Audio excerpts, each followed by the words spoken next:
Hi hello friends, నమస్తే అండి. చూడండి, ఇక్కడ వచ్చేసి హెల్దీ రెసిపీ. ఈ రెసిపీ వచ్చేసి ముందుగా ఒక కడాయి తీసేసుకొని ఆ కడాయిలో కొంచెం ఆయిల్ వేసుకొని ధనియాలు, మెంతులు, జీలకర్ర, శనగపప్పు, ఉద్దిపప్పు, అలాగే వచ్చేసి ఎండుమిర్చి వేసేసుకొని వేయించుకోవాలి. ఆవాలు వేసి వేయించేసుకోవాలి. వేయించిన తర్వాత అయితే ఇప్పుడు కొంచెం ఇంగువ అయితే యాడ్ చేసుకోవాలి. కొంచెం ఇంగువ యాడ్ చేసుకొని ఒక గంట నానబెట్టుకున్న పెసరపప్పు అయితే ఇందులో మనం వేసేసుకోవాలి.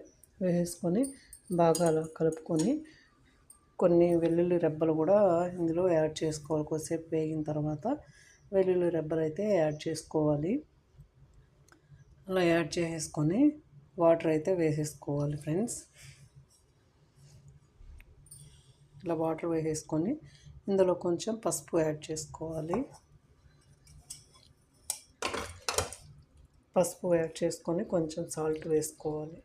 సాల్ట్ వేసేసుకొని ఉడుకుతూ ఉంటాయి కదా, ఉడికేలో కొంచెం కొంచెంగా వాటర్ వేసుకొని ఉడికించుకోండి. ఉడికించుకున్న తర్వాత వచ్చేసి చూడండి, నేను ఇంకిపోతూ ఉంటే మళ్ళీ వాటర్ అనేది వేసుకుంటూ ఉన్నాను.